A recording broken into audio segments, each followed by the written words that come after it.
Hola, ¿cómo están? Estamos nuevamente juntos en esta nueva clase de este curso de introducción al Nuevo Testamento.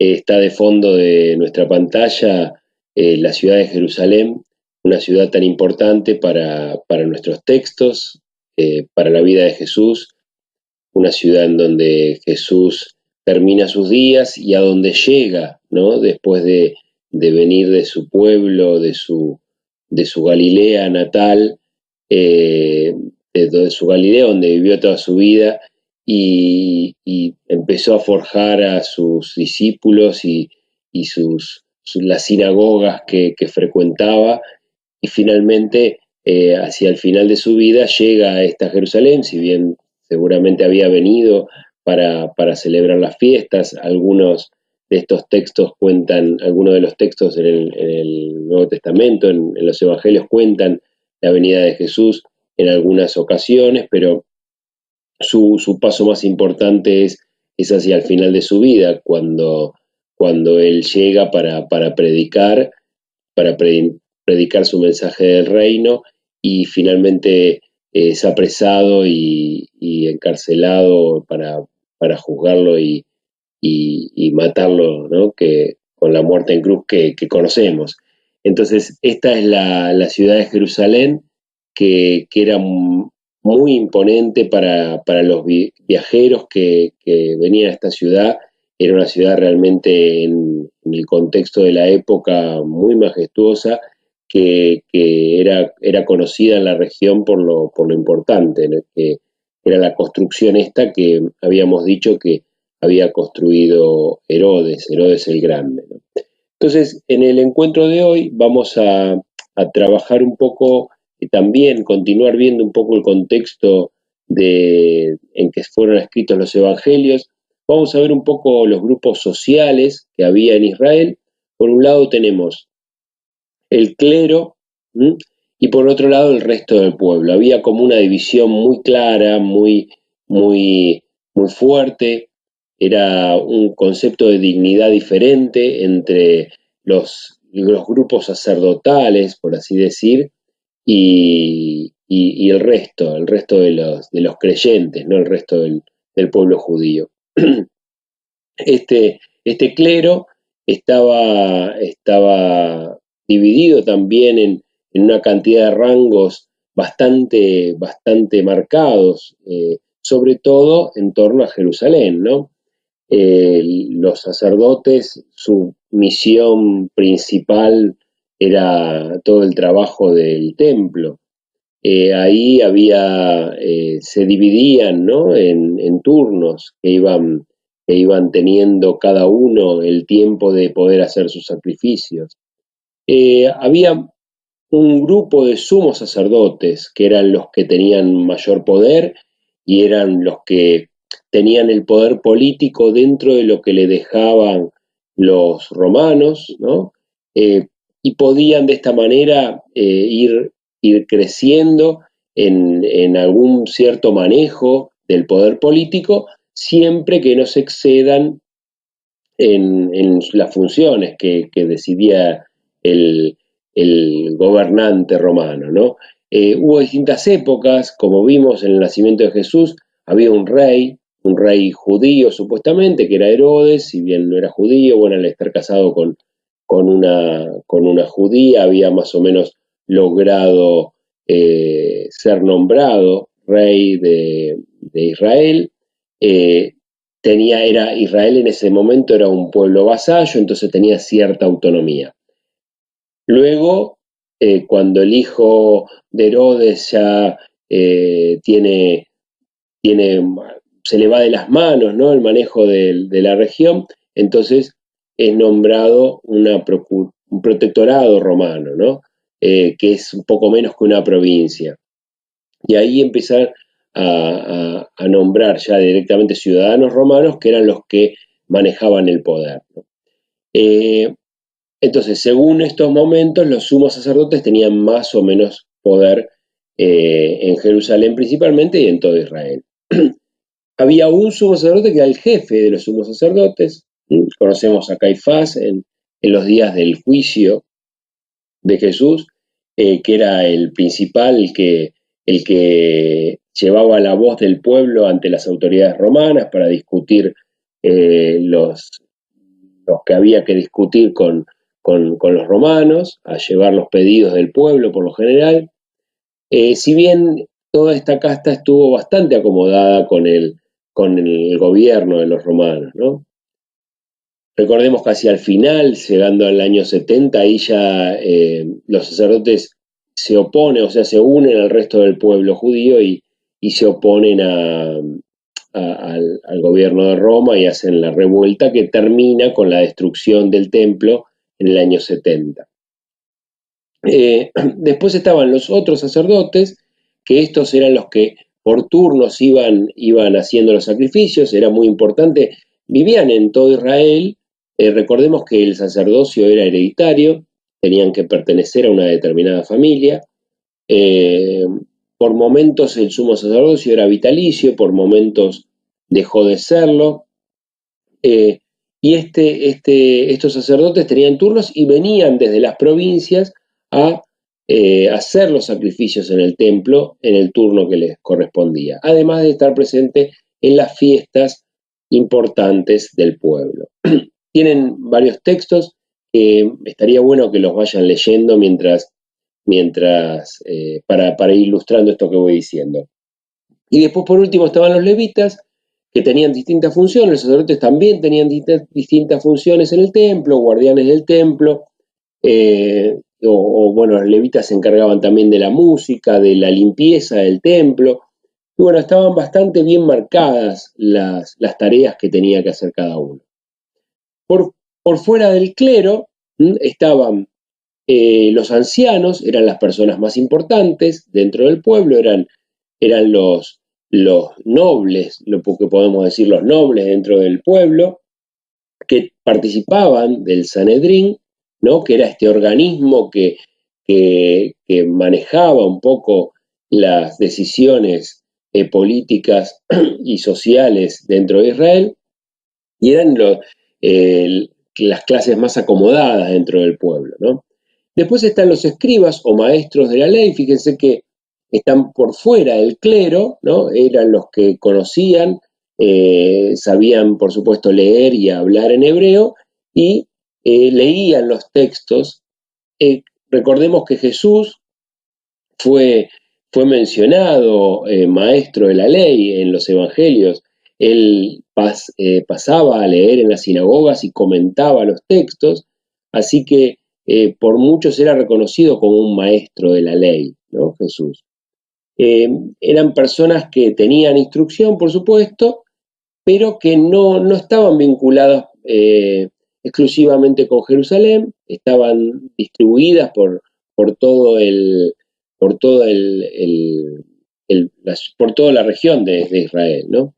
Después estaban los conocidos publicanos o recaudadores de impuestos, recaudadores de aduana. Estos publicanos eran quienes recaudaban el impuesto para Roma, por eso eran tan despreciados, si bien tenían mucho poder, ¿no? Tenían legionarios que los defendían y tenían poder por el poder económico que tenían, entonces participaban también de alguna manera del entorno social decisivo, ¿no? de una sociedad, pero a su vez eran despreciados por la mayoría del pueblo porque ellos cobraban los impuestos para Roma y se quedaban para sí gran cantidad de impuestos, por eso eran muy ricos. Y después finalmente estaba el resto del pueblo, ¿no? El pueblo sencillo, el pueblo de la tierra, que eran todos los demás, era la mayoría de los ciudadanos. Bueno, tenemos varios textos que les pido que los lean. Vamos a ver un poco ahora grupos políticos religiosos.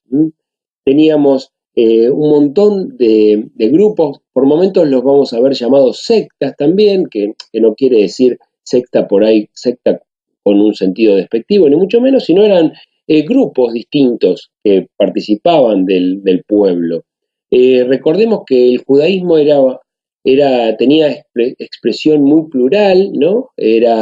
No era unívoco el creer, el ser judío, tenía un montón de expresiones diferentes y todas eran aceptadas siempre que se respetaran los pilares básicos, ¿no? De respetar el templo, de acercarse, de hacer los sacrificios. Después había los distintos grupos, tenían distintas maneras de creer este ser judío, ¿no? Eran bastante distintos unos de otros.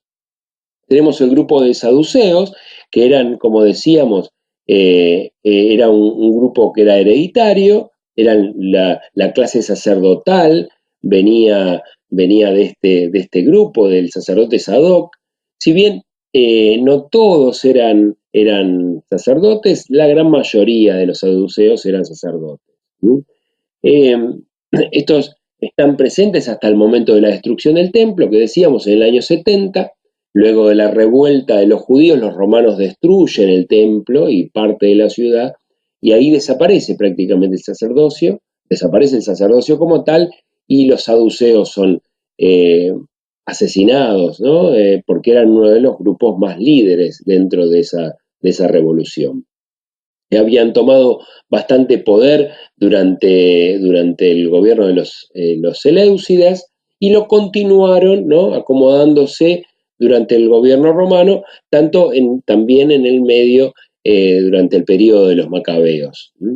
Y bueno, tuvieron mucha influencia en toda esta época y son los que finalmente terminan matando a Jesús, ¿no? Pidiendo la muerte, si bien ellos no tenían el poder de crucificar a nadie, pero sí son los que van a pedir la muerte de Jesús, ¿no? Porque Jesús era un revolucionario para ellos. Entonces, este grupo se termina enfrentando con los fariseos en torno al año 70. Eran bastante conservadores. Claro, querían mantener el statu quo que tenían en ese momento. Después tenemos el segundo grupo, digamos, en importancia, eran los fariseos, tanto por lo numerosos que eran, como por cómo se desencadenó luego de este momento importante del año 70. Menciono muchas veces el año 70 porque es una crisis muy, muy grande para el pueblo judío, ¿no? Imagínense, es destruido el templo. Hasta el día de hoy no fue reconstruido el templo. Entonces, el templo era central para la fe de los judíos y a partir de ese momento cambia totalmente la religiosidad, ¿no? Y los que eh, marcan las pautas para el nuevo judaísmo son los fariseos, ¿no? Que se cree que son lo que hoy es el rabinato, ¿no? Es el origen del rabinato judío, son los grupos de fariseos. No es seguro esto, ¿no? Pero bueno, algunos creen eso. Y este grupo de fariseos confrontaban con los sacerdotes, eran muy observadores de la ley, ¿no? Los ritos de purificación, de separar lo puro y lo impuro. De hecho, la palabra fariseos quiere decir separados, ¿no? Como que le daban mucha importancia a esta disyuntiva entre lo puro y impuro, y en el Evangelio queda muy reflejado porque Jesús confronta muchas veces con este tema, ¿no? Con el tema de la pureza y la importancia de atarse a esos ritos de purificación cuando para Jesús el reino tenía otra impronta. Si bien no negaba esos ritos, él decía que pasaban a segundo plano esa minuciosidad, ¿no? Que lo importante era estar con el hermano y con el más débil, lo que nos fue diciendo del reino, ¿no? Todo el mensaje de amor que transmite Jesús en los evangelios. Entonces, luego del año 70, este grupo de fariseos se aleja cuando el pueblo judío toma Jerusalén, expulsa a los romanos, los fariseos se alejan de esa revuelta, ellos no quieren participar de esta manera, ¿no? De la conquista de Jerusalén. Entonces se van. ¿Sí? Por eso, luego del año 70, ellos son el grupo más fuerte que sobrevive a la destrucción del templo y a la destrucción de la ciudad, y son los que reunifican el judaísmo, ¿no? Después estaban el grupo de los celotes o celotas, esta facción, ¿no? Este grupo social eran los más revolucionarios, eran los que promovieron principalmente tomar en armas la ciudad de Jerusalén, echar a los romanos. Eh, Flavio Josefo, que es un historiador judío, los menciona como los fuertes responsables de esta revuelta. Y bueno, tenían toda esta impronta. De hecho, por momentos se cree que Judas tal vez haya sido celote, ¿no? Y había otros seguidores de Jesús que estaban mencionados dentro de este grupo. Claro, Jesús, recordemos que fue tomado por un revolucionario de este aspecto, como él eh, promovía en muchos aspectos cambiar lo que se estaba dando, estas injusticias que había en el pueblo. Entonces muchos creyeron que era quien iba a liderar esta revolución, ¿no? Es uno de cómo es defraudado. A los soldados que luchaban, ¿no? Se los llamaba sicarios, de ahí viene el origen de la palabra que hoy conocemos, y sica quiere decir puñal, era un puñal corto que llevaban debajo de la túnica y lo usaban muy hábilmente para emboscar a legionarios mucho mejor armados que ellos. Sin embargo, fueron muy eficaces, ¿no? El pueblo judío fue un pueblo muy rebelde y muy difícil de dominar para los romanos, fueron famosos. Los esenios también muy observadores, también con esta idea de la purificación y de mantenerse muy separados, ¿no? De hecho, vivían separados. Se cree que Juan Bautista participaba de este grupo, y los conocemos bien porque ellos estaban habitando las grutas de Qumran, que era donde se encontraron muchos escritos, ¿no? Se dedicaban mucho al estudio de la palabra y a hacer copias de libros y a escribir libros. Tienen muchos escritos también de ellos que fueron descubiertos hace relativamente pocos años, ¿no? Y por el clima que hay en la zona, muy seco, estaban en un increíble estado de conservación. Así que se conoce mucho de este grupo. Y también participaron de la revuelta algunos, ¿no? Algunos de este grupo. Los herodianos, bueno, ahí no lo tengo con un detalle, pero bueno, era el grupo que rodeaba la corte, era lo más parecido a una corte que podía haber, ¿no? Lo menciono porque aparecen en los evangelios. Los esenios no aparecen en los evangelios, sin embargo, conocemos bastante de esto precisamente por los textos de Qumran. Los bautistas, que era también el grupo que conocemos bien por Juan Bautista, que promovían el bautismo, el bautismo era distinto a los ritos de purificación, ¿no? Este era un bautismo de conversión, no era para lavarse las impurezas en las que habían caído, sino realmente para promover un cambio de vida, ¿no? Jesús, en el comienzo de su vida pública, se siente muy atraído por este grupo, y bueno, participa de alguna manera del grupo de Juan Bautista también, ¿no? Como lo dejan ver los evangelios. Después estaban los samaritanos. Samaria, como veíamos en alguna de las clases, estaba entre medio de Galilea y Judea, entre medio de Galilea y Jerusalén. Era un pueblo que hacía muchos años estaba enemistado con los judíos, pero por otro lado era muy cotidiano el cruzarse y tenía un origen común, ¿no? Medio incierto. Algunos creen que son los continuadores de los israelitas del Reino del Norte, los que quedaron fuera del exilio, pero bueno, no hay certezas acerca de esto, ¿no? De hecho, aceptan el Pentateuco, los 5 primeros libros de la Torá, ¿no? Lo que los judíos conocen como la Torá. Pero bueno, eran muy despreciados por los judíos y Jesús también se los encuentra, ¿no? Bueno, tenemos el caso del buen samaritano y de la mujer samaritana también. Entonces, este grupo aparece en los textos y también es mencionado. Finalmente, bueno, estos dos últimos grupos que menciono, estos dos últimos grupos que había en este contexto eran, por un lado, los pecadores y marginados, era el último grupo despreciado y que aparece muchas veces en los evangelios y que Jesús le da mucha importancia, y el grupo de los cristianos, ¿no? Que luego de la muerte de Jesús y la resurrección de Jesús, es un grupo que empieza a aparecer con fuerza y rápidamente el mensaje se esparce, ¿no? Por Israel, y tenían una impronta muy particular. Jesús había mostrado un nuevo judaísmo, ¿no? Una forma de vivir el judaísmo diferente, y los discípulos de Jesús salieron a promover ese mensaje, ¿no? Entonces estos cristianos, este grupo de, de cristianos, de judíos que creían en Jesús, ¿no? Surgen en Galilea, comienzan en Galilea en torno al siglo I, siguiendo a su rabino, que era Jesús, ¿no?